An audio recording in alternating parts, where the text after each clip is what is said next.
한국 도시락 5만 개 공짜로 공급하세요. 이탈리아 조직위의 충격 발언에 세계가 발칵 뒤집혔습니다. 노로바이러스로 선수촌 식당이 폐쇄된 밀라노. 조직위는 책임을 지기는커녕 한국을 협박하기 시작했습니다. 단전과 단수, 그리고 가짜 뉴스까지 총동원하며 한국을 압박했죠. 한국 같은 나라에 절대 고개를 숙일 수 없다며 말입니다. 하지만 한국은 예상대로 움직여주지 않았습니다.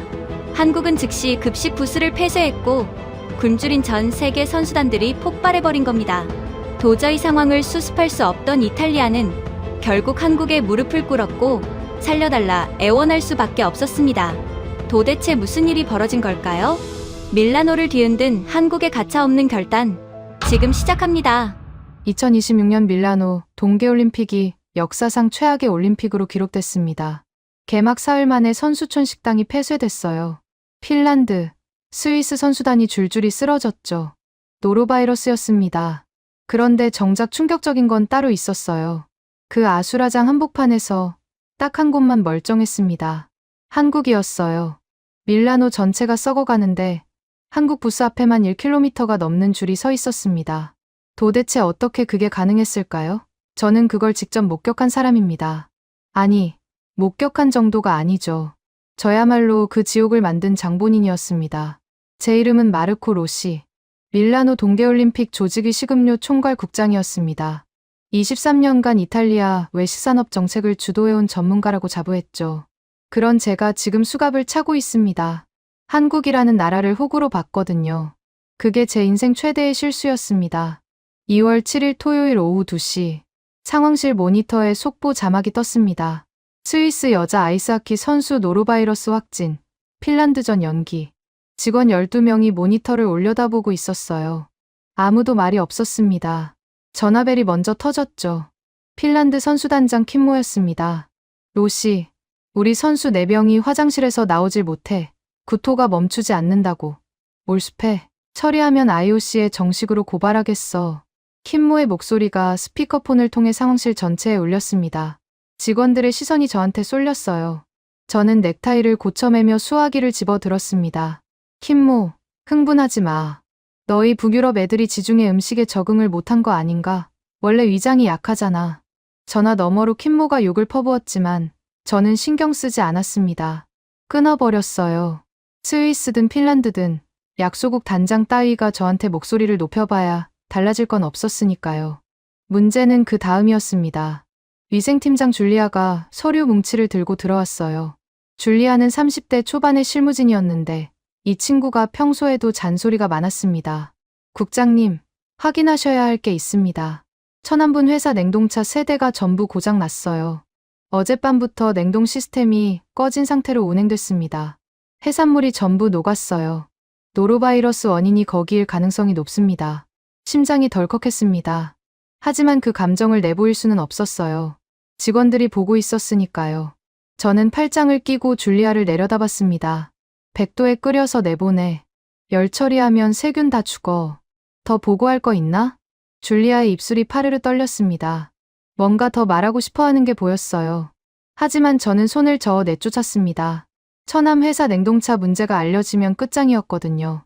그 업체에 급식 독점권을 준 건 제 결제였습니다. 허가도 없는 회사였어요. 대신 천암은 매달 제 도박 빚을 갚아줬죠. 이건 절대 터지면 안 되는 뚜껑이었습니다. 그래서 저는 다른 쪽으로 눈을 돌렸습니다. 주방을 직접 점검하기로 했어요. 혹시 셰프들이 위생 절차를 빼먹은 건 아닌지 확인하려는 거였죠. 책임을 떠넘길 구실이 필요했으니까요. 지하 주방으로 내려가는 계단을 밟는 순간 이상한 냄새가 났습니다. 썩은 해산물 냄새가 아니었어요. 고소하고 매콤한 어디서 맡아본 듯한 냄새였죠. 주방 구석에 미슐랭 출신 수석 셰프 3명이 쪼그려 앉아 있었습니다. 제 발소리를 듣고 화들짝 놀라 뭔가를 등 뒤로 숨겼어요. 뭘 숨기는 거야? 제가 다가가서 확인하니까 바닥에 빨간 컵라면 용기와 하얀 플라스틱 밥 용기가 널려 있었습니다. 한글이 적혀 있었어요. 한국 컵라면과 즉석밥이었습니다. 이게 뭔가 설명해. 수석 셰프 파울로가 고개를 푹 숙인 채 말했습니다. 국장님, 재료가 썩었습니다. 냉동 해산물에서 냄새가 나요. 저희도 그걸로는 못 만듭니다. 차라리 이게 안전해서. 이탈리아 미식의 자존심이라는 미슐랭 셰프들이 조리대에서 한국 라면을 끓여 먹고 있었습니다. 제 관할 주방에서요. 분노가 치밀어 올랐습니다. 하지만 동시에 뒷목이 서늘해졌어요. 셰프들조차 제 주방에 재료를 거부하고 있다는 건 상황이 제가 생각한 것보다 훨씬 심각하다는 뜻이었으니까요. 저는 한마디도 하지 못하고 주방을 나왔습니다. 계단을 올라 복도 창문 앞에 섰어요. 밖을 내다봤죠. 조직이 공식 스토어가 보였습니다. 파리만 날리고 있었어요. 손님이 한 명도 없었습니다. 그런데 시선을 좀 더 멀리 옮기니까 저 너머로 빌라 네키 캄필료가 보였습니다. 코리아 하우스였죠. 그 앞에 1km가 넘는 줄이 구불구불 이어져 있었어요. 선수복을 입은 사람, 정장 차림의 외교관, 패딩을 입은 관중들까지 다들 한국 음식을 먹으려고 추위 속에 서 있었습니다. 주먹이 떨렸습니다. 내 식당은 문을 닫았는데 한국 부스는 장사가 폭발하고 있다니. 이건 모욕이었어요. 밀라노에서, 이탈리아 땅에서 아시아 음식이 우리를 이기고 있다니. 그때 전화가 울렸습니다. 로렌초 위원장이었어요. 차기 총리 후보라는 소문이 돌 만큼 영향력 있는 인물이었죠. 저는 즉시 받았습니다. 로시, 뉴스 봤지? 지금 전 세계에서 밀라노를 조롱하고 있어. 선수촌 식당은 닫혔고 한국 부스만 북적이는 영상이 실시간으로 퍼지고 있단 말이야. 위원장님, 대체 업체를 수배하고 있습니다. 시간이 어딨어. 예산도 없고. 들어봐. 한국 놈들 겁줘서 도시락 뺏어와. 기부 체납 형식으로 하면 돼. 한국 애들이 올림픽 공식 파트너 자격 박탈당할까봐 겁먹을 거 아니야.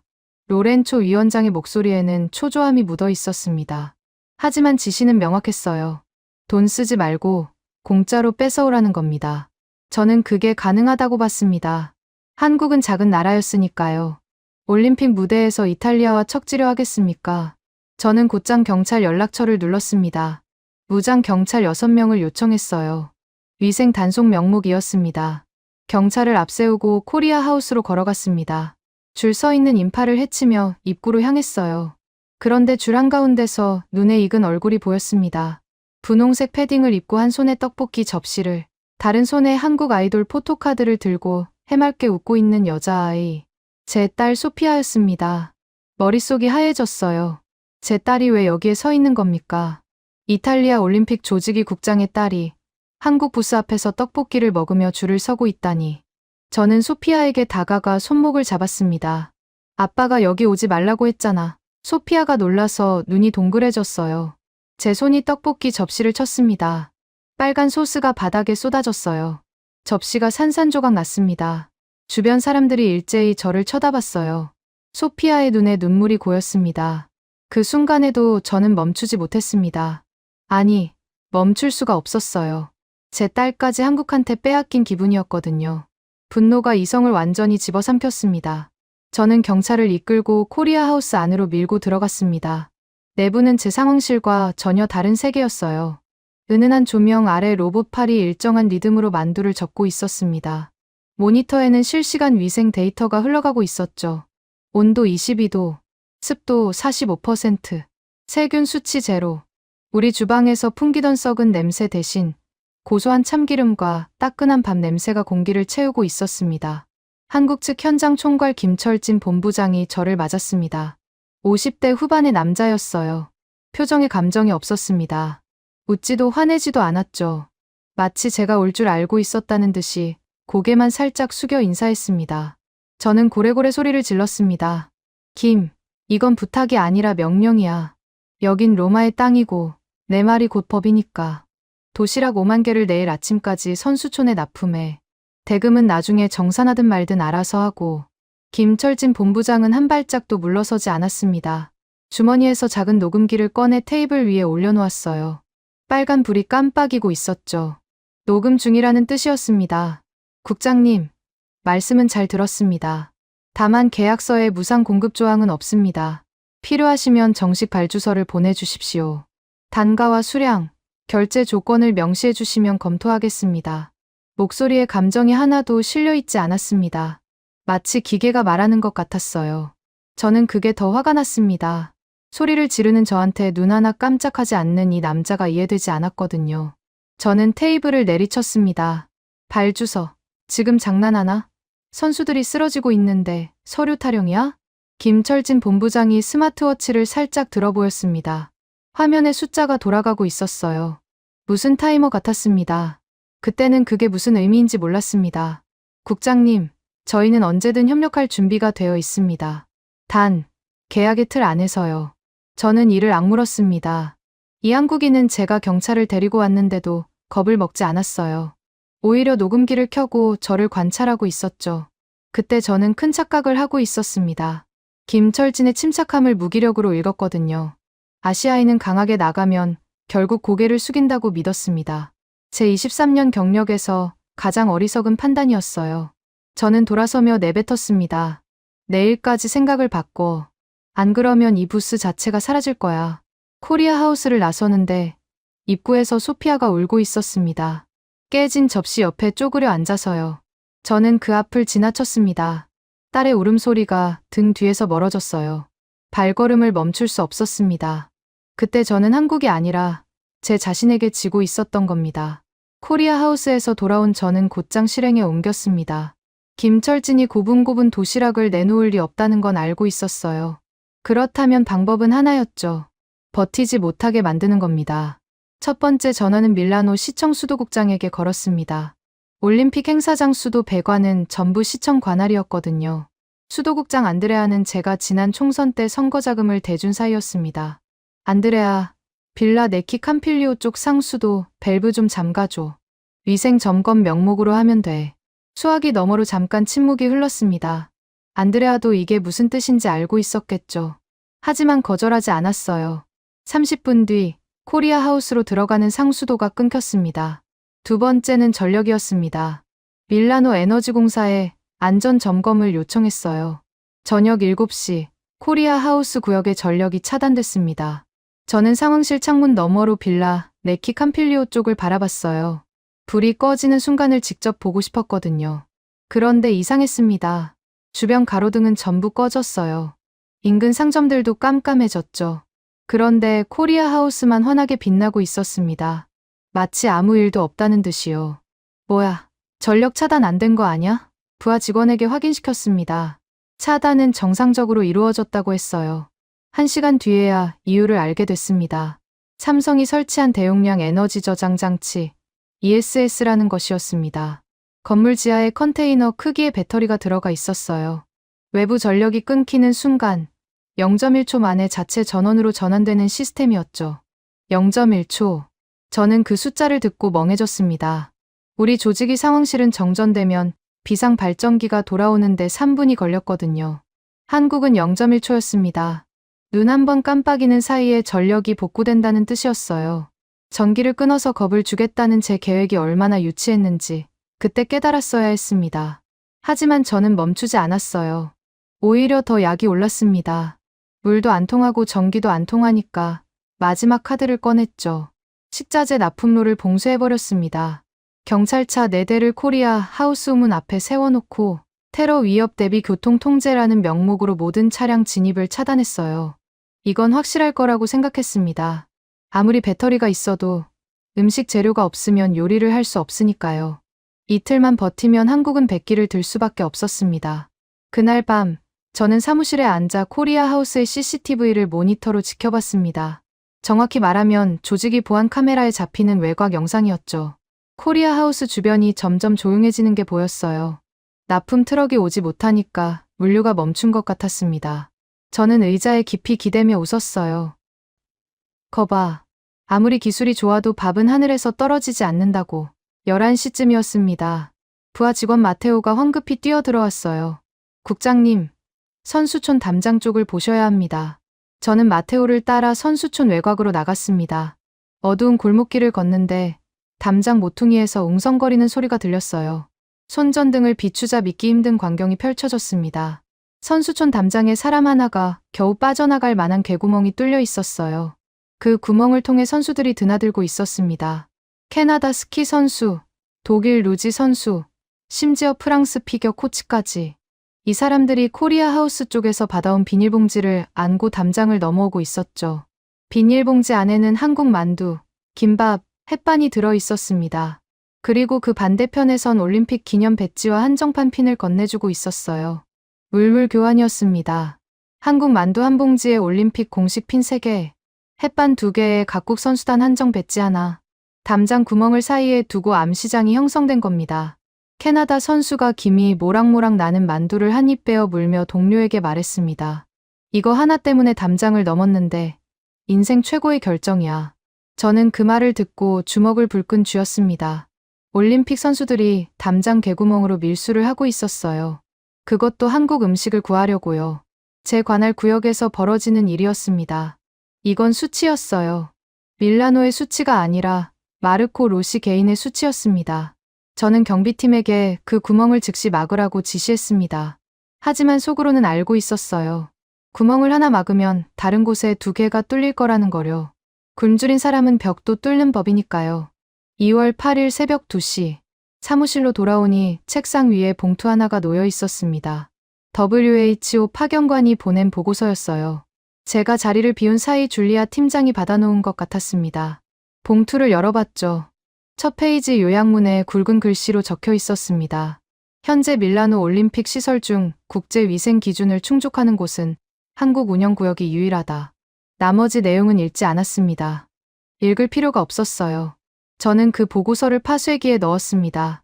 종이가 잘게 찢기는 소리가 새벽 사무실에 울렸죠. WHO가 뭘 안다고요. 밀라노는 제 관할입니다. 외부 기관이 참견할 문제가 아니었어요. 새벽 3시. 저는 사무실 캐비닛에서 샴페인을 꺼냈습니다. 단전, 단수, 물류 차단. 3중으로 틀어막았으니 한국도 이제 버틸 수 없을 거라고 확신했어요. 김철진이 전화 한 통 걸어오지 않은 것도 좋은 징조로 읽었습니다. 항의조차 못할 만큼 쪼그라들었다고 판단한 거죠. 코르크를 땄습니다. 혼자 마시는 샴페인이었지만 기분은 나쁘지 않았어요. 창밖으로 코리아 하우스의 불빛이 여전히 보였지만 저는 그걸 마지막 불꽃이라고 생각했습니다. 쥐 죽은 듯 조용하군. 역시 겁을 줘야 말을 듣는 거야. 저는 샴페인을 훌짝이며 그렇게 중얼거렸습니다. 제 인생에서 가장 어리석은 건배였어요. 그 시각 김철진 본부장이 뭘 하고 있었는지 저는 전혀 몰랐습니다. 나중에야 알게 됐죠. 김철진은 그 밤새 한 통의 전화도 걸지 않았습니다. 항의도, 협박도, 호소도 없었어요. 대신 노트북 앞에 앉아 엑셀 파일을 만들고 있었습니다. 단전 시각, 단수 시각, 경찰 차량 배치 시간, 납품 트럭 진입 거부 횟수, 코리아 하우스 외부 CCTV에 찍힌 경찰의 방해 행위 캡처 화면, 전부 시간순으로 정리하고 있었던 겁니다. 줄리아 팀장이 나중에 법정에서 증언한 내용에 따르면 김철진의 엑셀 파일은 37페이지에 달했다고 합니다. 모든 방해 행위가 1분 단위로 기록되어 있었어요.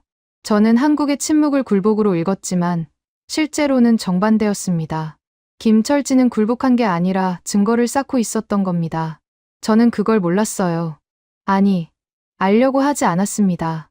제가 보고 싶은 것만 봤죠. 적이 조용하면 이겼다고 착각하는 게 무능한 장군의 전형이라는 걸 그때는 깨닫지 못했습니다.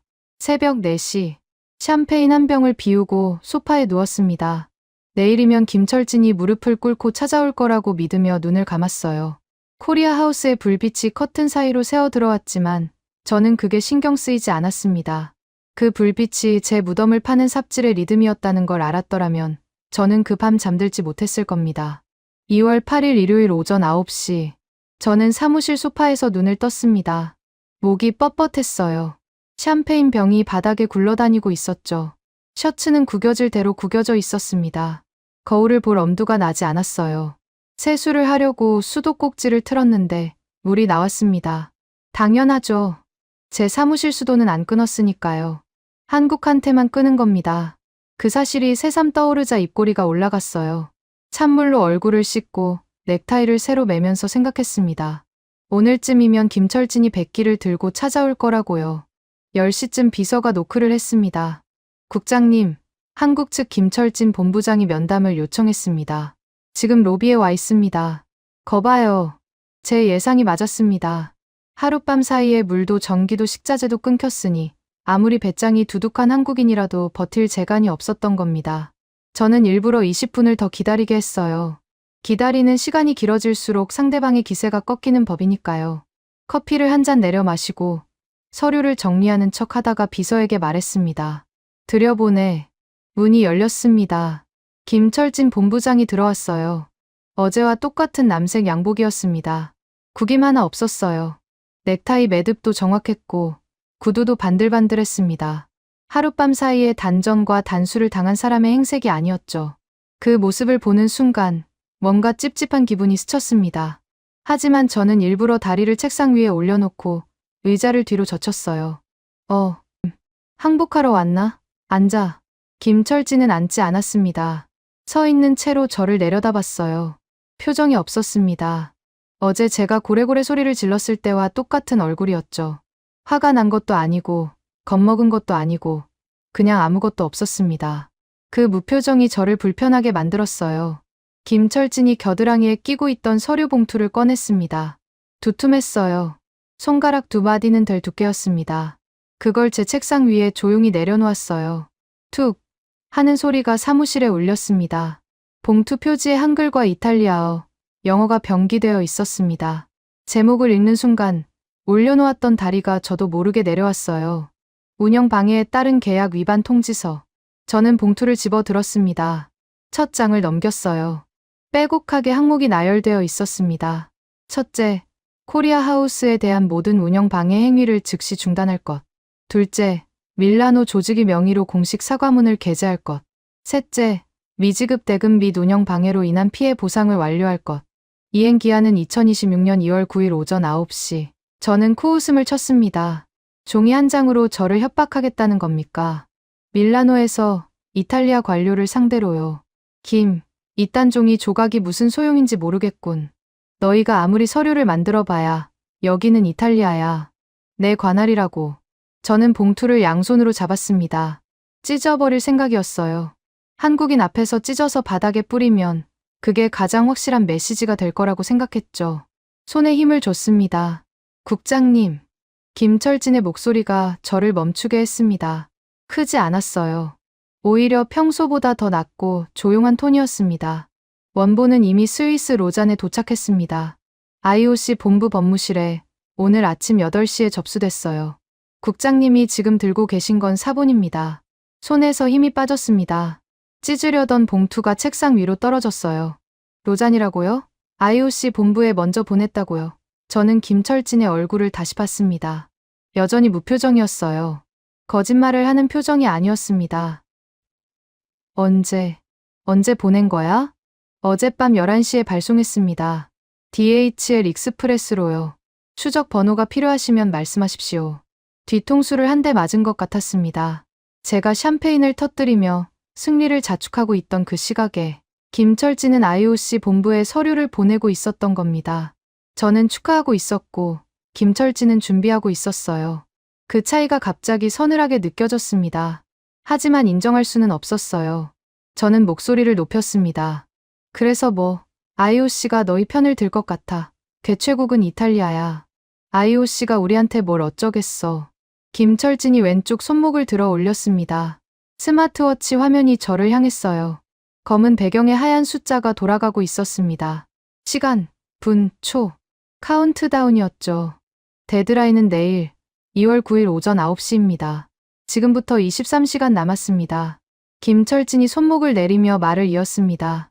그때까지 통지서의 3가지 요구가 이행되지 않으면 저희는 계약서 제4 14조대로 움직입니다. 협상은 없습니다. 숫자로 증명하십시오. 제4 14조.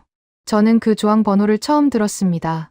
계약서가 몇백 페이지짜리인데 제가 그걸 다 읽었을 리가 없죠. 솔직히 말하면 계약서에 도장을 찍을 때 첫 페이지와 마지막 페이지만 봤습니다. 가운데 수백 페이지는 넘겼어요. 어차피 한국이 의리였으니까 불리한 조항이 있어봤자 우리한테 문제될 건 없다고 생각했거든요. 44조가 뭔데? 말해봐. 김철진은 대답하지 않았습니다. 고개를 살짝 숙여 인사를 한 뒤 몸을 돌렸어요. 문을 향해 걸어갔습니다. 등이 곧았습니다. 어깨가 흔들리지 않았어요. 한 번도 뒤를 돌아보지 않았습니다. 야, 김, 내가 물어보고 있잖아. 44조가 뭐냐고. 문이 닫혔습니다. 저는 빈 사무실에서 혼자 소리를 지르고 있었어요. 에어컨 바람 소리만 윙윙거렸습니다. 찜찜했습니다. 배 속에 돌덩이가 들어앉은 것처럼 묵직했어요. 김철진의 마지막 표정이 자꾸 머릿속에 맴돌았습니다. 화가 나서 뛰쳐나간 게 아니었어요. 할 말을 다 하고 정확히 계획대로 나간 겁니다. 마치 이 면담 자체가 요식행위였다는 듯이요. 저는 서류 봉투를 다시 집어 들었습니다. 44조를 찾아봐야 했어요. 페이지를 넘기다가 멈췄습니다. 이 서류에는 44조 원문이 없었어요. 통지서일 뿐, 계약서, 전문이 아니었거든요. 저는 캐비닛을 뒤졌습니다. 계약서 원본이 어디 있는지 기억이 나지 않았어요. 서류함을 3개나 뒤졌지만 나오지 않았습니다. 법무팀에 전화를 걸었더니 일요일이라 사무실에 아무도 없었어요. 손바닥에 땀이 베었습니다. 44조가 뭔지 모른 채로 23시간을 보내야 한다는 게 점점 불안해졌어요. 김철진은 그 조항 번호를 말할 때 눈 하나 감지 않았습니다. 마치 그 번호를 수백 번 읽어본 사람처럼요. 하지만 저는 그 불안을 억눌렀습니다. 아니, 억누르기로 했어요. 생각해보면 한국이 뭘 할 수 있겠습니까? 수백억 원을 투자해서 코리아 하우스를 지었는데 고작 서류 한 장 때문에 그걸 포기하겠어요? 올림픽이 끝나기도 전에 철수한다. 그건 한국한테도 손해잖아요. 결국 블러핑이었습니다. 허세, 허풍, 아시아인들이 잘 쓰는 수법이죠. 저는 스스로를 그렇게 납득시켰습니다. 그리고 이건 나중에야 안 사실입니다만 김철진 본부장이 제 사무실을 나서면서 복도에서 박영수 변호사에게 전화를 걸었다고 합니다. 딱 한마디였어요. 예정대로. 박영수 변호사는 그 전화를 받고 44조 발동 서류에 최종 서명을 했다고 합니다. 김철진이 제 사무실에 들어오기 전에 이미 모든 준비가 끝나 있었던 겁니다. 면담은 절차였어요. 마지막으로 기회를 한 번 주는 절차. 저는 그 기회를 발로 걷어찼습니다. 발로 찬 줄도 모른 채요. 오후가 되자 하늘이 흐려졌습니다. 밀라노의 2월 하늘은 원래 잿빛이에요.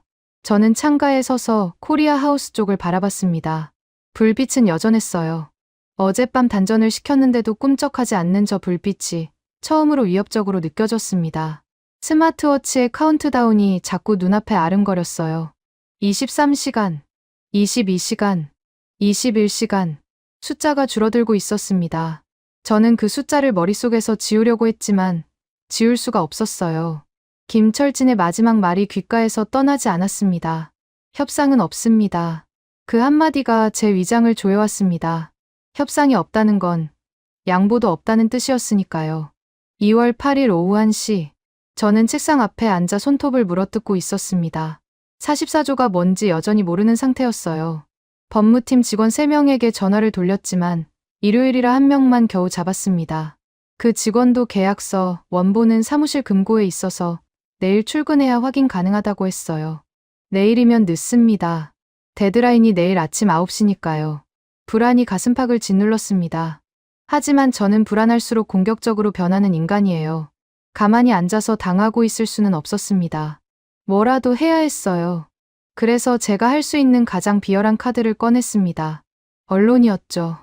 저는 친분이 있는 기자 3명에게 전화를 걸었습니다. 라 레푸블리카, 코리에레 델라 세라, 그리고 지역 방송 롬바르디아 TV. 전부 제가 술을 사주고 정보를 흘려주던 사이였어요. 한국 부스 음식에서 대장균 의혹이 있어. 아직 확정은 아닌데 검사 결과가 나오기 전에 한번 다뤄줘. 의혹 제기 정도면 소송 걸릴 일도 없으니까. 3명 다 흔쾌히 수락했습니다. 1시간 뒤 온라인 뉴스에 기사가 올라갔어요. 밀라노 올림픽 한국 부스, 위생 의혹 제기, 대장균 검출 가능성. 헤드라인만 보면 마치 한국 음식이 식중독의 원인인 것처럼 보였죠. 기사 본문에는 확인 중, 가능성 같은 단어를 잔뜩 집어넣어서 법적 책임을 피해갔습니다. 다음 수순은 위생 점검이었어요. 밀라노 보건당국에 긴급 위생 조사를 요청했습니다. 올림픽 기간 중 식품 안전 확보를 위한 정기 점검이라는 명목이었지만 실상은 한국을 괴롭히기 위한 쇼였죠. 보건당국 검사관 4명이 흰색 방호복을 입고 코리아 하우스에 들이닥쳤습니다. 저도 뒤따라갔어요. 검사관들이 들어가서 한국 주방을 뒤집어 놓는 모습을 직접 보고 싶었거든요. 코리아 하우스 정문을 통과했습니다. 어제 제가 행패를 부렸던 바로 그 장소였어요.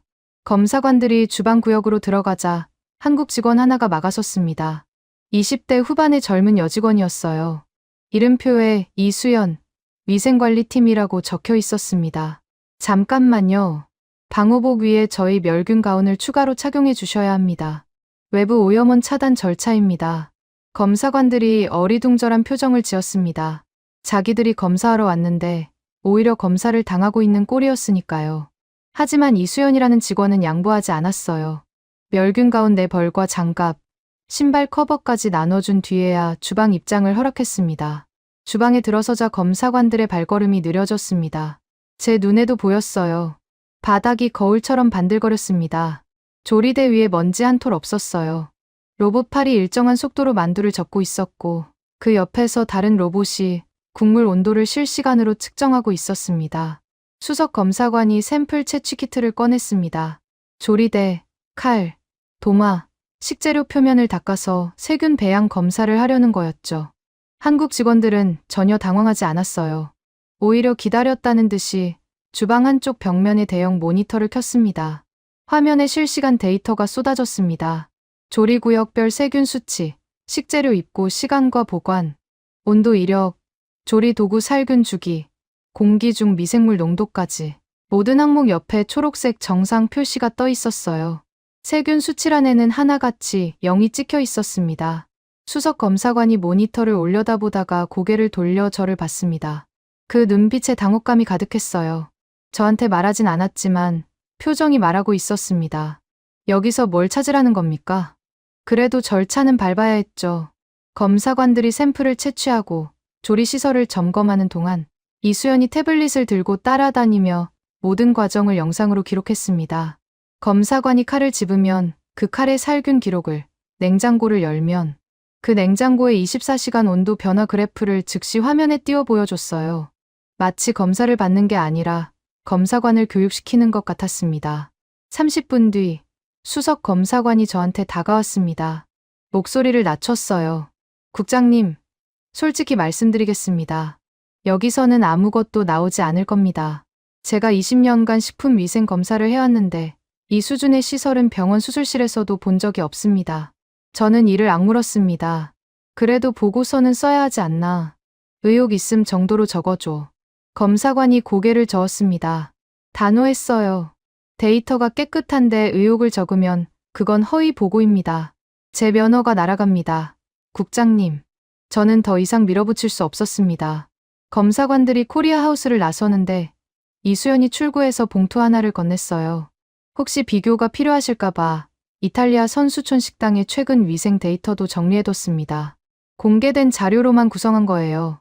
수석 검사관이 봉투를 열어봤습니다. 이탈리아 선수촌 식당의 세균 수치가 적혀 있었어요. 기준치의 3배를 초과하는 항목이 8개였습니다. 검사관의 얼굴이 붉어졌어요.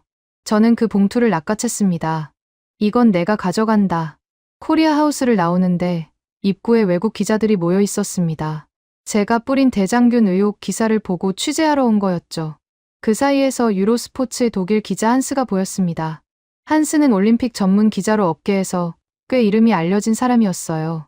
한스가 제 보도자료 출력물을 양손에 들고 있었습니다. 저와 눈이 마주쳤어요.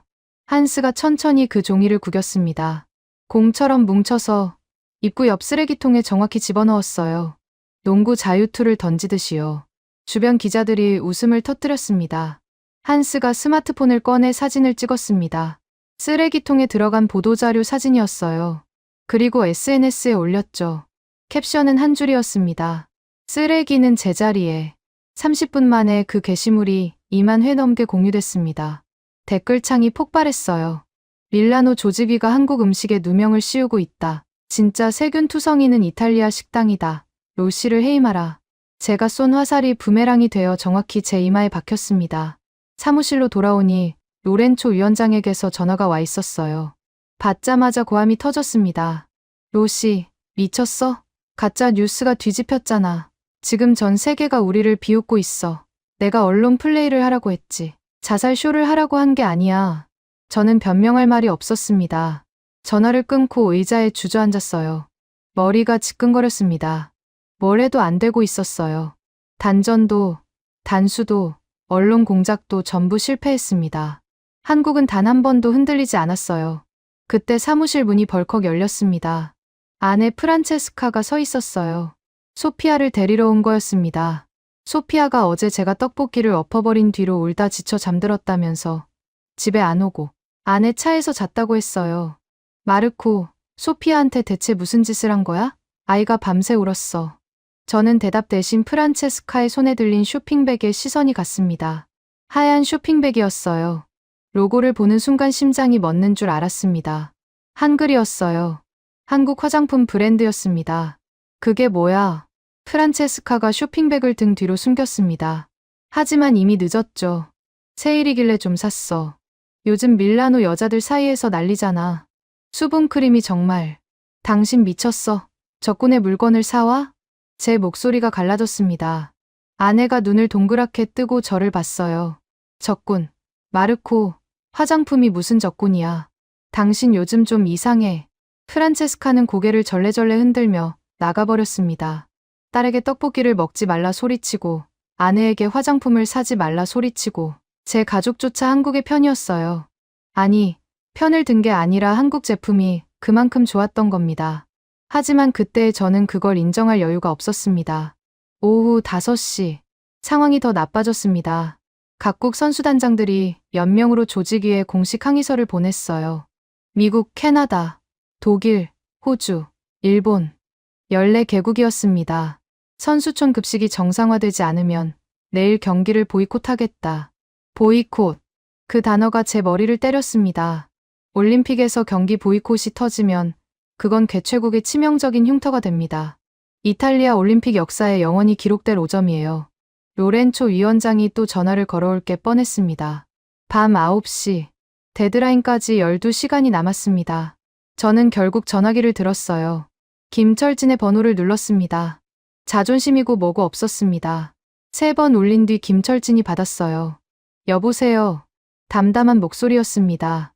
마치 아무 일도 없다는 듯이요. 나 로시야. 들어봐.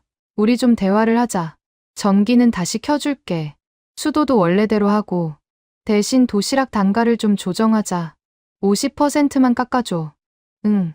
서로 윈윈하는 거야. 전화기 너머로 짧은 침묵이 흘렀습니다. 김철진이 숨을 쉬는 소리가 들렸어요. 그리고 한마디가 돌아왔습니다.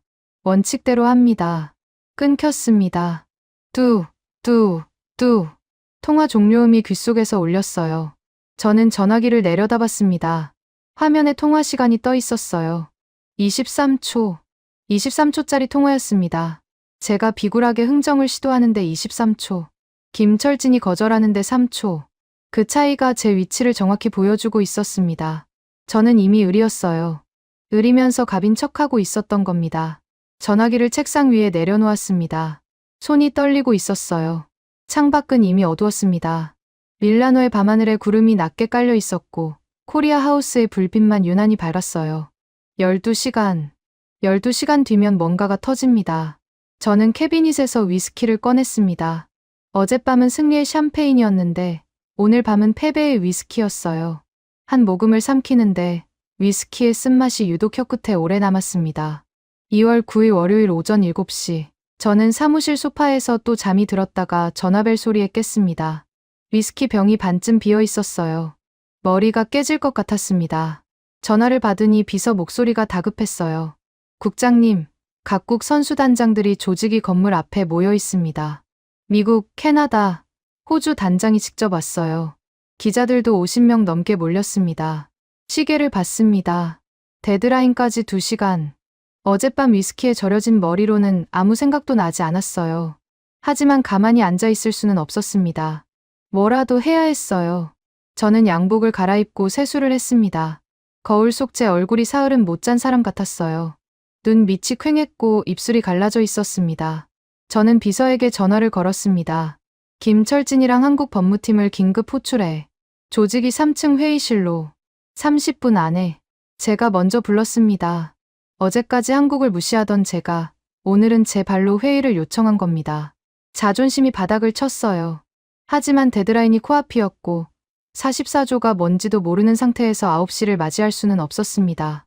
뭐가 됐든 시간을 끌어야 했어요.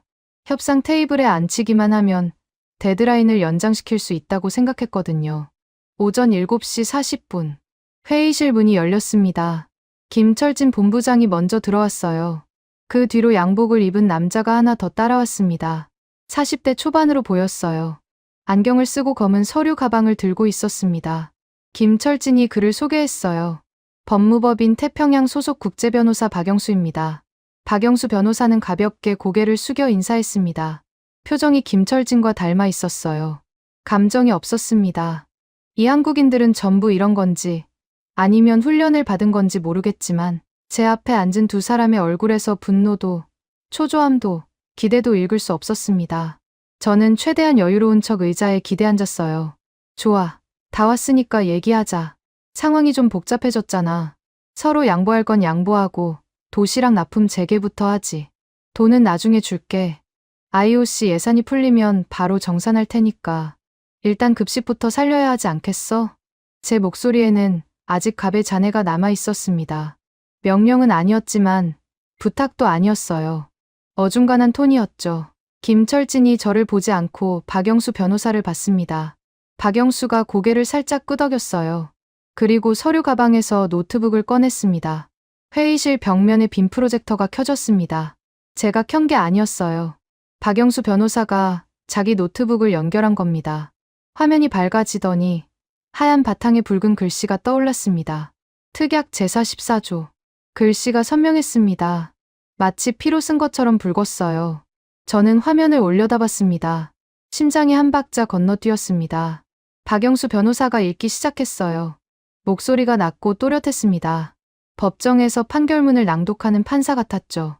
갑, 즉 밀라노 동계올림픽 조직위원회의 귀책 사유로 인해 즉 한국 컨소시엄의 정상적 운영이 불가능하다고 판단될 경우 을은 별도의 협의 절차 없이 본 계약을 즉시 파기할 수 있다. 이 경우 을이 보유한 모든 자산, 설비, 서비스 운영권은 계약서 부속 합의서에 명시된 차순위 협상자에게 자동 양도된다. 회의실이 조용했습니다. 에어컨 소리만 윙윙거렸어요. 저는 화면에 글씨를 2번, 3번 읽었습니다. 글자는 분명 이탈리아어와 영어로 적혀 있었는데 의미가 머리에 들어오지 않았어요. 아니, 들어오기는 했습니다. 받아들이기가 싫었던 겁니다. 잠깐. 저는 손을 들었습니다. 목소리가 갈라졌어요. 차순위 협상자라니, 그런 게 어디 있어. 계약서에 그런 조항을 넣는 게 말이 돼? 박영수 변호사가 화면을 한 페이지 넘겼습니다. 부속 합의서가 떴어요. 하단에 서명란이 있었습니다. 서명이 되어 있었어요. 익숙한 필체였습니다. 제 서명이었습니다. 뇌가 멈추는 느낌이었습니다. 저는 의자에서 일어나 화면 앞으로 다가갔어요. 눈을 가늘게 뜨고 서명을 확인했습니다. 틀림없었어요. 마르코 로시, 날짜는 2025년 9월. 계약 체결 당시였습니다. 이건 내가 언제, 기억이 떠올랐습니다. 지난해 9월 한국 컨소시엄과 계약을 체결하던 날이었어요. 서류가 산더미였습니다. 수백 페이지에 달하는 계약서, 부속 합의서, 기술 사양서. 저는 법무팀 검토 없이 도장을 찍었어요. 한국 측이 계약 성사 축하금으로 건넨 봉투가 두툼했거든요. 그 돈으로 다음 주 도박 빚을 갚을 수 있었습니다. 서류 내용 따위는 안중에도 없었어요. 그때 제가 찍은 도장이 지금 제 목을 조르고 있었습니다. 차순위 협상자가 누구야? 대체 누구한테 넘어가는 거냐고 박영수 변호사가 대답하지 않았습니다. 대신 김철진 본부장이 왼쪽 손목을 들어 올렸어요. 스마트워치에 카운트다운이 돌아가고 있었습니다. 숫자가 1시간 20분을 가리키고 있었어요. 국장님, 지금 오전 7시 40분입니다. 저희가 통지서를 전달한 것이 어제 오전 10시였습니다. 24시간의 유예를 드렸고 국장님은 사과도, 운영방해 중단도, 미지급금 정산도 하지 않으셨습니다. 48시간의 기회를 국장님 스스로 발로 차신 겁니다. 48시간이라니, 통지서는 어제 줬잖아. 24시간이지. 2월 7일 저녁, 국장님이 코리아 하우스에서 무상 납품을 요구하며 물리적 위협을 가하셨습니다. 그 시점부터 계약 위반이 시작됐습니다. 24시간은 공식 통지 후의 최종 유예였을 뿐입니다. 저는 할 말을 잃었습니다. 2월 7일 토요일 저녁, 제가 경찰을 대동하고 코리아 하우스에 쳐들어가 고래고래 소리를 지르던 그 순간부터 김철진은 시계를 돌리고 있었던 겁니다. 저는 싸움을 시작했다고 생각했지만 김철진은 이미 끝을 준비하고 있었어요. 잠깐만. 돈은 줄게. 전액 줄게. 미지급금 전부. 손해배상도 할게. 전기도 수도도 다 원상복구 시킬 테니까 시간을 좀 더 줘.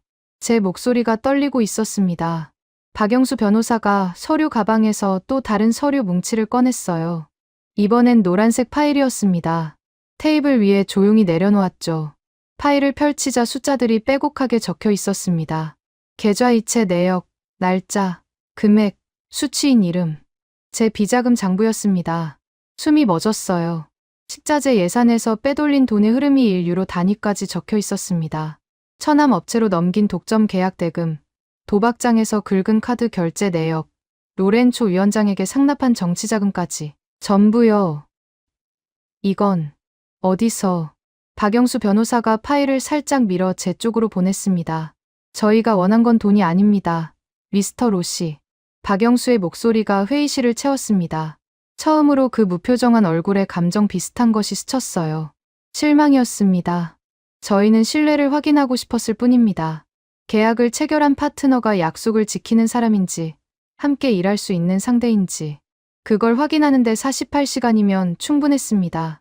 제 핸드폰이 진동했습니다. 화면을 보니 로렌초 위원장의 부재중 전화가 23통 쌓여 있었어요. 문자도 와 있었습니다. 전화 안 받으면 끝장이야. 저는 전화기를 뒤집어 놓았습니다. 로렌초가 뭘 할 수 있겠습니까? 이미 꼬리 자르기를 준비하고 있을 게 뻔했어요. 김철진 본부장이 의자에서 일어났습니다. 양복 단추를 채우며 시계를 한 번 더 봤어요. 이제 1시간 10분 남았습니다. 국장님, 저희는 항상 예정대로 움직입니다. 두 사람이 회의실을 나갔습니다. 문이 닫히는 소리가 쿵 하고 울렸어요. 저는 텅 빈 회의실에 혼자 남았습니다. 빈 프로젝터 화면에 44조의 붉은 글씨가 아직 떠 있었어요. 제 서명이 화면 하단에서 저를 내려다보고 있었습니다. 제가 찍은 도장, 제가 쓴 이름, 제가 판 무덤이었습니다. 다리에 힘이 풀려 의자에 주저앉았습니다. 테이블 위에 노란 파일이 펼쳐져 있었어요. 비자금 내역서의 숫자들이 흐릿하게 보였습니다. 눈에 뭔가 차오르고 있었거든요. 눈물이 아니었습니다. 공포였어요. 오전 9시가 됐습니다. 정각이었어요. 저는 사무실 창가에 서 있었습니다. 회의실에서 돌아온 뒤 1시간 넘게 아무것도 하지 못했어요. 전화를 걸지도, 서류를 찾지도, 누구를 부르지도 않았습니다. 할 수 있는 게 없었거든요. 로렌초 위원장의 부재중 전화는 37통으로 늘어 있었지만 받지 않았습니다. 받아서 뭘 하겠습니까? 저한테 남은 카드는 없었어요. 창밖으로 코리아 하우스가 보였습니다. 아침 햇살에 빌라 네키 캄필리오의 하얀 외벽이 빛나고 있었어요. 평소와 다를 게 없는 풍경이었죠.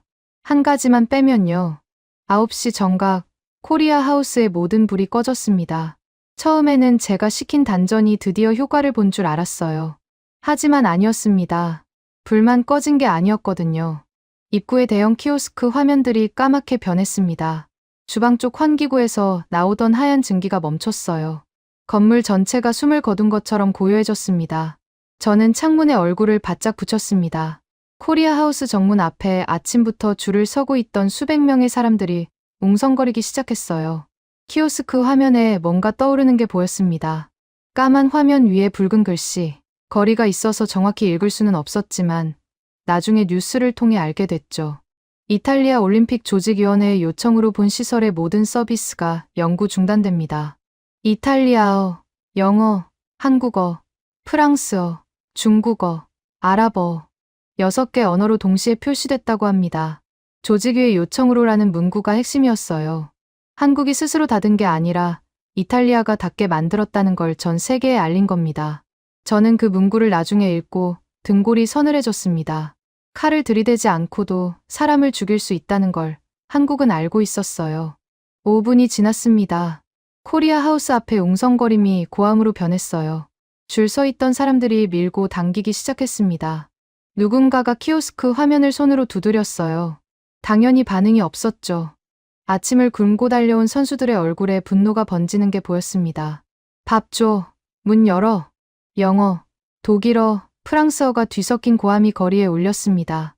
저는 창문 너머로 그 광경을 내려다보며 자신도 모르게 혼잣말을 했어요. 설마 했는데 진짜로 닫아버렸어. 설마가 사람을 잡는다는 말이 있죠. 저는 끝까지 한국이 블러핑이라고 믿었습니다. 수백억 원을 쏟아부은 시설을 포기할 리 없다고요. 하지만 김철진은 경고한 대로 정확히 실행했습니다. 단 1초의 지체도 없이 9시 0분 0초에 전원을 내렸어요. 저는 이제야 깨달았습니다. 김철진이라는 사람은 협박을 하는 인간이 아니었어요. 예고를 하는 인간이었습니다. 협박과 예고의 차이가 뭔지 아십니까?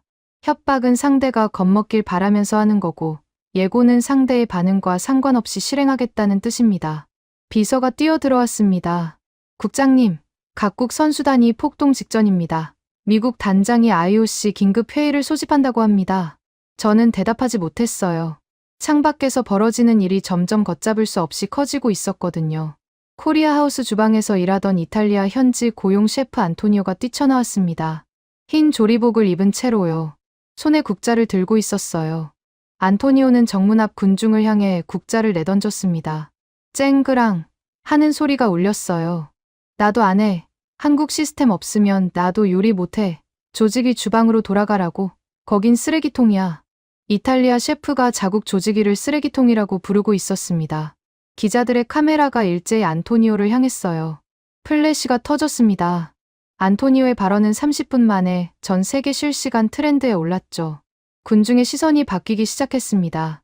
처음에는 코리아 하우스를 향해 문 열어 을 외치던 사람들이 점점 방향을 돌렸어요. 그들의 시선이 제가 있는 조직이 본부 건물 쪽으로 향했습니다. 누군가가 외쳤어요. 한국이 닫은 게 아니야. 로시가 닫게 만든 거야. 그 한마디가 도화선이었습니다. 수백 명의 군중이 코리아 하우스 앞을 떠나 조직이 본부 건물로 몰려오기 시작했어요. 걸음이 빨라졌고 고함이 커졌습니다. 로시 나와. 로시 해임. 제 이름이 밀라노 거리에 메아리 쳤습니다. 저는 창문에서 한 발짝 물러섰습니다. 다리가 후들거렸어요. 물병이 날아왔습니다. 2층 창문 바로 아래 벽에 부딪혀 터졌어요. 물이 사방으로 튀었습니다. 돌멩이도 날아왔어요. 유리에 금이 갔습니다. 저는 본능적으로 몸을 숙였습니다. 전화벨이 울렸어요. 로렌초 위원장이었습니다. 이번엔 받을 수밖에 없었습니다. 로렌초, 상황이. 닥쳐, 로시. 고막이 찢어질 것 같았습니다. 로렌초의 목소리가 전화기 너머로 폭발했어요.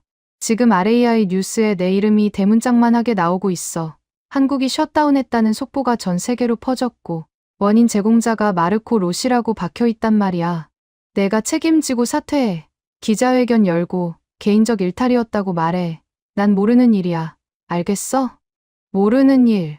사흘 전에 한국 놈들 겁줘서 뺏어와라고 지시한 사람이 지금 모르는 일이라고 합니다. 저는 수화기를 꽉 쥐었어요. 손가락 마디가 하얘졌습니다.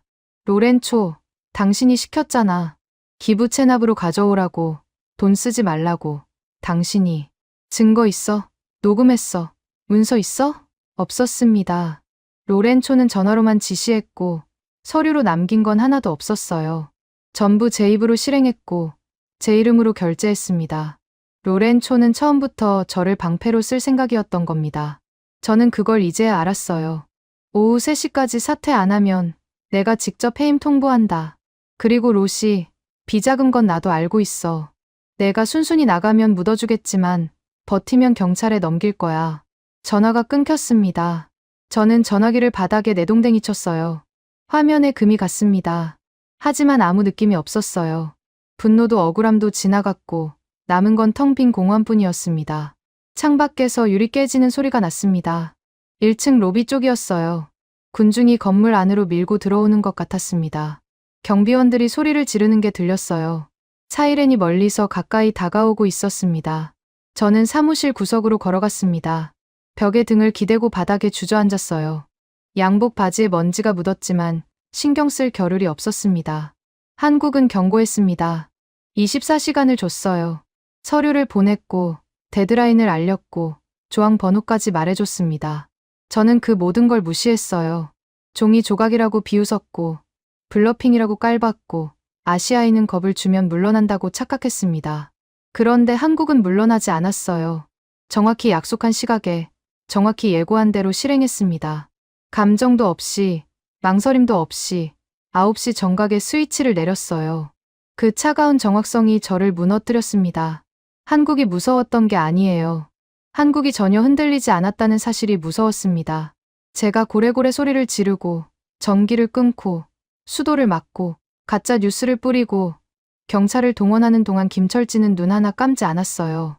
녹음기를 켜고 엑셀 파일을 만들고 IOC에 서류를 보내고 변호사를 준비시켰습니다. 저는 감정으로 싸웠고 김철진은 시스템으로 싸웠어요. 시작부터 승부가 정해져 있었던 겁니다. 사이렌 소리가 건물 바로 앞까지 다가왔습니다. 경찰이 출동한 것 같았어요. 하지만 그 경찰이 군중을 막으러 온 건지 저를 잡으러 온 건지 알 수 없었습니다. 저는 바닥에 앉은 채 고개를 들어 창밖을 바라봤어요. 코리아 하우스의 까만 키오스크 화면 위로 붉은 글씨가 아직 떠 있었습니다. 조직위의 요청으로 서비스가 영구 중단됩니다. 6개 언어로 쓰인 그 문장이 밀라노 하늘 아래서 제 이름을 대신 외치고 있었어요. 군중의 고함 소리가 점점 가까워졌습니다. 군중의 고함이 조직위 건물을 뒤흔드는 그 시각, 코리아 하우스 쪽에서 이상한 움직임이 포착됐습니다. 저는 바닥에 주저앉아 있다가 창밖에 소음이 달라지는 걸 느꼈어요. 조직위 건물 앞에서 로시 나와를 외치던 군중의 함성이 잠깐 잦아들었거든요. 사람들의 시선이 일제히 한쪽으로 쏠렸습니다. 저도 몸을 일으켜 창가로 다가갔어요. 코리아 하우스 방향에서 검은색 차량 행렬이 다가오고 있었습니다. 선두에 미국 성조기가 꽂힌 대형 리무진이 있었어요. 그 뒤로 군용 험비 2대가 따라붙었습니다. 미군 헌병대였어요. MP라고 적힌 완장이 아침 햇살에 번뜩였습니다. 이탈리아 밀라노 한복판에 미군 헌병 차량이 나타난 겁니다. 차량 행렬이 코리아 하우스 정문 앞에 멈추었습니다. 리무진 문이 열렸어요. 내린 사람은 장신의 백인 남성이었습니다. 회색 코트에 곤색 정장, 미국 올림픽위원회 휘장이 가슴에 달려 있었어요. 오른손에 은색 서류 가방을 들고 있었습니다. 영화에서나 볼 법한 등장이었죠. 토마스 밀러, IOC 집행위원이자 미국 올림픽 선수단장이었습니다. 올림픽 정치에서 가장 영향력 있는 인물 중 하나였어요. IOC 내부에서 미스터 비토라는 별명으로 불렸습니다. 토마스가 반대하면 어떤 안건도 통과되지 않았거든요. 토마스가 차에서 내리자마자 김철진 본부장이 코리아 하우스 정문에서 걸어 나왔습니다. 두 사람이 마주 섰어요. 김철진이 손을 내밀었습니다. 토마스가 그 손을 잡았어요. 악수였습니다. 하지만 평범한 악수가 아니었습니다. 토마스가 왼손으로 김철진의 어깨를 두드렸어요. 친밀한 제스처였죠.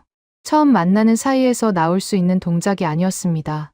저는 창가에서 그 장면을 보며 이마에 식은땀이 흘렀습니다. 둘이 아는 사이였어요. 아는 정도가 아니라 이미 약속이 되어 있었던 겁니다.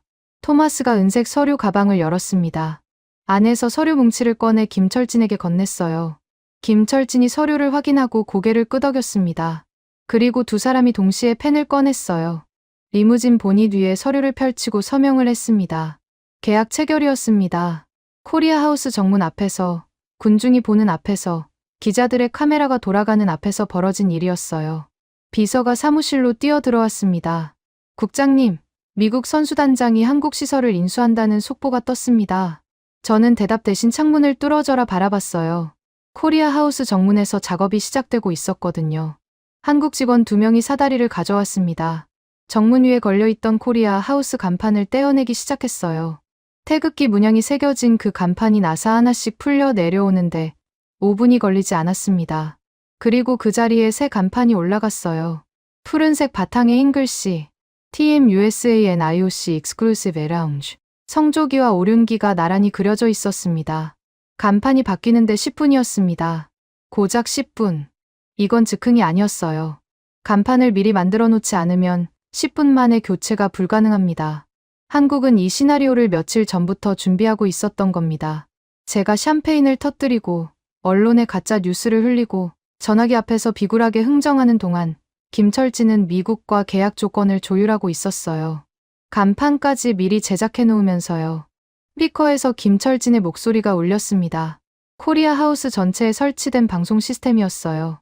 밀라노 거리까지 들릴 만큼 선명했습니다. 안내 말씀드리겠습니다. 본 시각부로 이 시설의 모든 식음료 서비스 권한은 미국 올림픽 선수단 및 IOC에 귀속됩니다. 관련 계약은 특약 제44조에 의거하여 적법하게 체결되었음을 알려드립니다. 영어, 이탈리아어, 한국어로 3번 반복됐습니다. 밀라노 시민들이, 각국 선수들이, 기자들이 그 방송을 들었어요. 정문이 열렸습니다. 미국 선수단이 입장하기 시작했어요. 미군 헌병대가 양쪽에 도열의 통로를 만들었습니다. 미국 선수들이 환호성을 지르며 건물 안으로 뛰어 들어갔어요. 스키 장비를 맨 선수, 스케이트화를 든 선수, 패딩 위에 성조기를 두른 선수들이 마치 개선장군처럼 입장했습니다. 기자들의 카메라 플래시가 쉴 새 없이 터졌어요. 코리아 하우스에 불이 다시 들어왔습니다. 꺼져 있던 키오스크 화면이 환하게 켜졌어요. 다만 화면에 뜬 건 더 이상 태극기가 아니었습니다. 성조기와 오륜기였죠. 주방의 로봇팔이 다시 움직이기 시작했고 고소한 참기름 냄새가 건물 밖까지 퍼져나왔습니다. 한국 음식이었어요. 메뉴는 그대로였습니다. 비비고 만두, 떡볶이, 햇반. 달라진 건 간판뿐이었어요. 한국이 만들고, 한국이 운영하고, 한국이 요리하되 주인은 미국이 된 겁니다. 토마스 단장이 정문 앞에서 즉석 기자회견을 열었습니다. 마이크 앞에 서자 기자들이 우르르 몰려들었어요. 미합 중국 올림픽 선수단은 오늘부로 이 시설의 독점 이용권을 확보했습니다. 한국 컨소시엄이 구축한 세계 최고 수준의 급식 시스템을 우리 선수들에게 제공할 수 있게 되어 기쁩니다. 비용은 전액 일시불로 지불했습니다. 기자가 물었어요. 이탈리아 조직위와 협의는 했습니까? 토마스가 웃었습니다. 이가 하얗게 드러나는 전형적인 미국식 미소였어요. 협의할 필요가 없었습니다. 이탈리아 조직위가 계약을 파기시켰으니까요. 빈자리에 우리가 앉은 겁니다. 합법적으로 제 다리가 풀렸습니다. 의자를 찾을 겨를도 없이 창틀을 잡았어요. 빈자리에 우리가 앉았다. 토마스의 그 한마디가 제 가슴을 관통했습니다. 제가 걷어찬 밥상을 미국이 통째로 삼켜버린 겁니다. 그것도 현금을 싸들고 와서 전 세계 카메라 앞에서 기쁘다는 표정으로요. 저는 더 이상 창가에 서 있을 수 없었습니다. 건물 밖으로 나갔어요. 아무 생각 없이 코리아 하우스 쪽으로 걸었습니다. 걸었다기보다 끌려간 것 같았어요. 두 발이 제 의지와 상관없이 그 방향으로 향했습니다. 직접 봐야 했거든요. 이게 진짜인지 악몽이 아닌지 확인해야 했습니다. 코리아 하우스 정문 앞에 도착했습니다. 새 간판이 머리 위에 걸려 있었어요. TM USA and IOC Exclusive Lounge. 파란색 글씨가 아침 햇살에 반짝였습니다. 미군 헌병 2명이 입구 양쪽에 서 있었어요. 저는 그 사이를 지나 안으로 들어가려 했습니다. 삐 경보음이 울렸습니다. 입구에 설치된 안면 인식 시스템이었어요. 카메라가 제 얼굴을 스캔한 겁니다. 화면에 붉은 글씨가 떠올랐습니다. AXS-D9 출입 금지. 사흘 전까지 이 건물의 운영을 총괄하던 식음료 국장이 지금은 문 앞에서 기계에 의해 거부당하고 있었습니다. 제 얼굴이 블랙리스트에 등록되어 있었어요. 한국 보안 시스템이 제 얼굴 데이터를 위협 인물로 분류한 겁니다. 헌병 하나가 제 앞을 가로막았습니다. 저는 밀어붙였어요. 비켜. 여기 내 관할이야. 이 건물은 밀라노 조직이 소유라고. 그때 뒤에서 목소리가 들렸습니다. Get out, 에머코. 토마스 밀러였습니다. 코트 주머니에 양손을 넣은 채 저를 내려다보고 있었어요. 토마스는 192cm의 장신이었습니다. 제가 고개를 들어야 눈이 마주쳤어요. 토마스, 이건 무효야. 조직이 승인 없이 시설을 인수할 수 없어. 국제법 위반이야. 토마스가 코트 안주머니에서 서류를 꺼냈습니다. 제 얼굴 앞에 펼쳐 보였어요. 마르코, 이건 내가 서명한 계약서야. 특약 44조. 조직위의 귀책 사유로 운영이 불가능할 시 차순위 협상자에게 권리가 자동 양도된다. 차순위 협상자는 미합 중국 올림픽 선수단이야. 내가 서명했어. 내 이름이 여기 적혀 있잖아. 서류 하단에 제 서명이 다시 눈에 들어왔습니다. 아까 회의실에서 봤던 바로 그 서명이었어요. 2025년 9월에 봉투 속 돈에 눈이 멀어 아무 생각 없이 찍은 그 도장이었습니다. 그때의 제가 오늘의 저를 죽인 겁니다. 토마스가 서류를 접어 다시 주머니에 넣었습니다. 그리고 헌병에게 고개를 끄덕였어요. 헌병 2명이 제 양쪽 팔을 잡고 입구에서 밀어냈습니다. 이탈리아 땅에서, 이탈리아 올림픽 시설 앞에서 미군 헌병에게 밀려나는 이탈리아 국장. 기자들의 카메라가 그 장면을 하나도 빠짐없이 담았어요. 저는 정문 바깥으로 밀려난 채 바닥에 주저앉았습니다. 코리아 하우스 안에서 미국 선수들의 환호성이 들렸어요. 한국 만두를 먹으며 웃고 떠드는 소리였습니다. 제가 무상으로 뺏으려 했던 그 만두를 미국은 전액을 현금으로 치르고 사갔습니다. 제가 공짜로 얻으려다 잃은 것을 미국은 정당한 대가를 지불하고 얻었어요. 그 차이가 바로 저와 토마스의 차이였습니다. 코리아 하우스의 새 간판이 아침 햇살에 빛나고 있었어요. 그 불빛 아래서 저는 깨달았습니다. 한국은 처음부터 우리를 필요로 하지 않았어요. 우리가 한국을 필요로 했던 겁니다. 그걸 몰랐던 건 밀라노에서 저 혼자뿐이었습니다. 오전 10시. 수갑이 채워졌습니다. 차가운 금속이 손목을 감싸는 순간 이상하게도 아무 감정이 없었어요. 분노도, 억울함도, 슬픔도 느껴지지 않았습니다. 텅 비어 있었어요. 사람이 정말 끝까지 몰리면 감정이 사라진다는 걸 저는 그때 처음 알았습니다. 밀라노 중앙경찰서 소속 형사 2명이 제 양팔을 잡고 조직이 건물 뒤편 주차장으로 끌고 나왔어요. 뒷문으로 빠져나간 건 정문 앞에 몰려있는 기자들을 피하기 위해서였죠. 하지만 소용없었습니다. 기자 서너 명이 이미 뒷문에서 기다리고 있었거든요. 플래시가 터졌습니다. 카메라 셔터 소리가 기관총처럼 연달아 울렸어요. 로시 국장, 식자재 예산 횡령 사실을 인정합니까? 노로바이러스 사태의 책임을 느끼십니까? 로렌초 위원장의 지시가 있었습니까? 저는 아무 대답도 하지 않았습니다.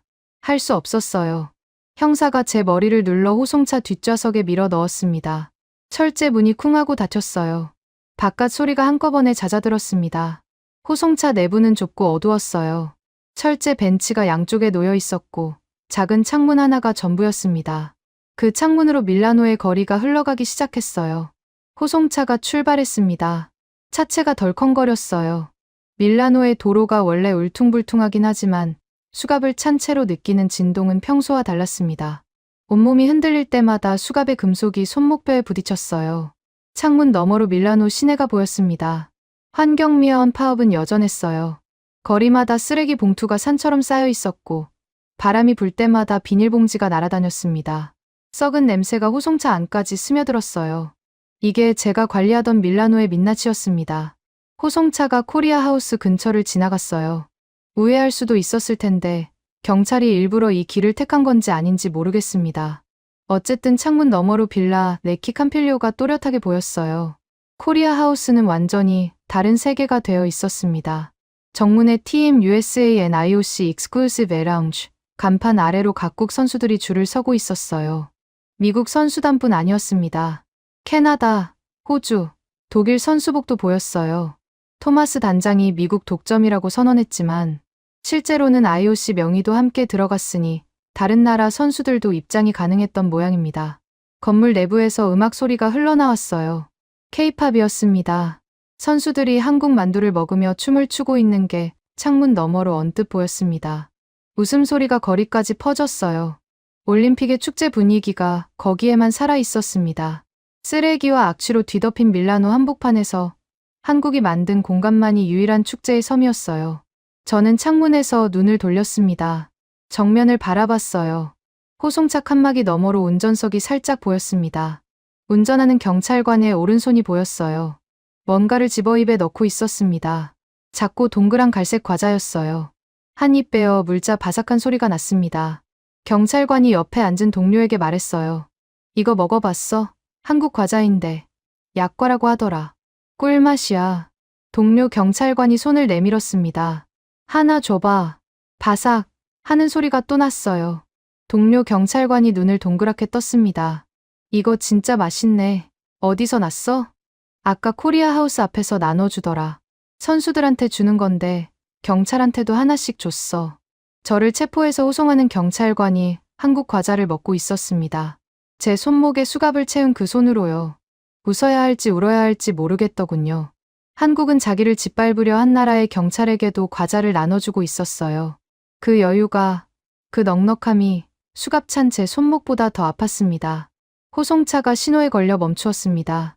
창문 밖으로 거리에 대형 전광판이 보였어요. 뉴스 속보가 흐르고 있었습니다. 화면이 둘로 나뉘어 있었어요. 왼쪽 화면에는 이탈리아 국기가 내려가는 그래픽과 함께 숫자가 떠 있었습니다. 밀라노 올림픽 관광 취소율 40% 급증, 호텔 환불 요청 폭주, 이탈리아 관광 산업이 실시간으로 무너지고 있었어요. 식중독과 셧다운 뉴스가 전 세계에 퍼지면서 밀라노 방문, 예정이던 관광객들이 줄줄이 취소 버튼을 누르고 있었습니다. 오른쪽 화면은 반대였어요. 한국 기업들의 주가 그래프가 치솟고 있었습니다. CJ, 삼성, 대상, 한국 컨소시엄에 참여한 기업들의 주가가 장 시작과 동시에 폭등했어요. 밀라노 올림픽에서 한국 급식 시스템의 우수성이 입증됐다는 분석이 나오면서 글로벌 투자자들이 매수에 나선 거였습니다. 화면 하단에 헤드라인이 흘렀습니다. 일몰의 로마, 일출의 서울. 어느 통신사가 붙인 제목인지 모르겠지만 그 8글자가 모든 걸 요약하고 있었어요. 이탈리아는 해가 지고 있었고 한국은 해가 뜨고 있었습니다. 그리고 그 일몰을 앞당긴 건 다름 아닌 저 마르코 로시였습니다. 호송차가 다시 출발했어요. 밀라노 중앙경찰서까지 15분 남짓 남아 있었습니다. 저는 흔들리는 차 안에서 수갑찬 손을 내려다봤어요. 사흘 전만 해도 이 손으로 테이블을 내리치며 내 말이 곧 법이다라고 외쳤습니다. 경찰을 대동하고 한국 부스에 쳐들어갔어요. 딸의 떡볶이 접시를 쳐서 엎었고 아내의 화장품 쇼핑백에 소리를 질렀습니다. 전기를 끊고 수도를 막고 가짜 뉴스를 뿌리고 식자재 반입을 차단했어요. 그 모든 공격에 한국은 단 한 번도 감정적으로 반응하지 않았습니다. 소리를 지르지 않았어요. 울지 않았어요. 항해 전화를 걸지 않았어요. 대신 녹음기를 켜고 엑셀 파일을 만들고 IOC에 서류를 보내고 변호사를 세우고 미국과 계약을 체결했습니다. 감정이 아니라 시스템으로 싸웠어요. 주먹이 아니라 서류로 이겼습니다. 호송차가 경찰서 근처에서 속도를 줄였어요. 그때 전화기가 울렸습니다. 아, 제 전화기는 압수당했죠. 앞좌석 경찰관의 무전기에서 소리가 나온 거였어요. 무전 내용이 들렸습니다. 선수촌 앞에 한국 측에서 구호 물품을 배달했다. 박스 200개. 내용물은 김치와 즉석밥이라고 한다. 수취인란에 이탈리아 선수단 여러분께라고 적혀 있다. 저는 귀를 의심했습니다. 한국이 이탈리아 선수들에게 음식을 보냈다고요? 자기들을 짓밟으려 한 나라의 선수들에게요? 나중에 뉴스를 통해 자세한 내용을 알게 됐습니다. 한국 컨소시엄이 코리아 하우스의 운영권을 미국에 양도한 뒤 남은 재고 중 일부를 따로 포장해서 선수촌 앞에 놓고 갔다고 합니다. 김치, 햇반, 비비고 만두, 약과. 박스마다 한글과 이탈리아어로 메모가 붙어 있었어요. 선수 여러분의 건강을 응원합니다. 보내는 사람 이름은 없었습니다. 한국 컨소시엄 로고만 작게 찍혀 있었어요. 코리아 하우스에서 쫓겨난 이탈리아 선수들이 그 박스를 열었을 때 선수촌 앞에서 울음이 터졌다고 합니다. 김치 냄새를 맡으며 무릎을 꿇고 코리아 하우스가 있는 방향을 향해 고개를 숙인 선수도 있었다고 해요. 한국은 이긴 뒤에도 진 사람을 짓밟지 않았습니다. 오히려 손을 내밀었어요. 돈을 받지 않고 이름을 남기지 않고 조용히 박스를 놓고 갔습니다. 저는 그 이야기를 들으며 호송차 안에서 고개를 떨궜어요. 눈이 뜨거워졌습니다. 제가 한국에게 한 짓을 떠올렸습니다. 공짜로 뺏으려 했어요. 겁을 줘서 굴복시키려 했습니다. 전기를 끊고 물을 막고 거짓말로 누명을 씌웠어요. 그런 저에게 한국은 마지막에 뭘 했습니까? 김치와 햇반을 보내줬습니다. 아무 조건 없이요. 저는 한국을 돈주머니로만 봤습니다. 올림픽 무대에서 이탈리아 앞에 고개 숙일 약소국이라고 깔봤어요. 겁을 주면 고분고분 따를 거라고 착각했습니다. 하지만 한국은 약소국이 아니었어요. 제가 전기를 끊었을 때 0.1초 만에 자체 전력을 가동한 나라입니다. 제가 물을 막았을 때 비상급수 시스템으로 버텨낸 나라예요. 제가 가짜 뉴스를 뿌렸을 때 실시간 데이터로 진실을 증명한 나라입니다. 제가 식자재를 차단했을 때 담장 너머로도 세계를 먹여 살린 나라예요. 저는 돈이 무기라고 생각했지만 한국이 쥐고 있던 진짜 무기는 돈이 아니었습니다. 신뢰와 실력이었어요. 우리가 잃어버린 것들이었습니다. 호송차가 경찰서 지하 주차장으로 들어갔습니다. 어두운 경사로를 내려가는데 창문 밖에 햇빛이 사라졌어요. 마지막으로 본 풍경은 먼 곳에서 빛나는 코리아 하우스의 불빛이었습니다. TMUSA라는 간판이 걸려 있었지만 저는 알고 있었어요. 저 안에서 돌아가는 모든 시스템은 한국이 만든 겁니다. 요리하는 로봇도, 위생 데이터를 관리하는 프로그램도, 0.1초 만에 전력을 전환하는 배터리도 전부요. 간판은 바뀌었지만 본질은 바뀌지 않았습니다. 한국이 만든 시스템 위에 세계가 올라탄 거예요. 그게 진짜 승리였습니다. 호송차가 멈추었습니다. 철제 문이 열렸어요. 형사가 제 팔을 잡고 내렸습니다. 지하 주차장의 형광등 불빛이 눈을 찔렀어요. 저는 고개를 숙인 채 걸었습니다. 발소리가 콘크리트 바닥에 울렸습니다. 제 구두 소리와 형사 2명의 군화 소리가 섞여 메아리쳤어요. 사흘 전 코리아 하우스에 경찰을 대동하고 걸어 들어갈 때의 발소리가 떠올랐습니다. 그때 저는 정복자의 걸음이었어요. 지금은 죄인의 걸음입니다. 철제 문 하나가 더 열렸습니다. 밝은 형광등 아래 긴 복도가 이어졌어요. 복도 끝에 유치장이 있었습니다. 저는 그쪽으로 끌려가면서 손목의 수갑이 어제 김철진의 스마트워치와 같은 무게라는 걸 느꼈어요. 김철진의 손목에는 카운트다운이 있었고 제 손목에는 수갑이 있었습니다. 같은 손목에서 시작된 사흘이 이렇게 다른 결말로 끝났습니다. 지금까지 여러분의 영원한 말동무, 감동을 더하다 였습니다. 세계를 놀라게 한 대한민국. 다음 영상에서도 계속됩니다. 좋은 하루 되세요.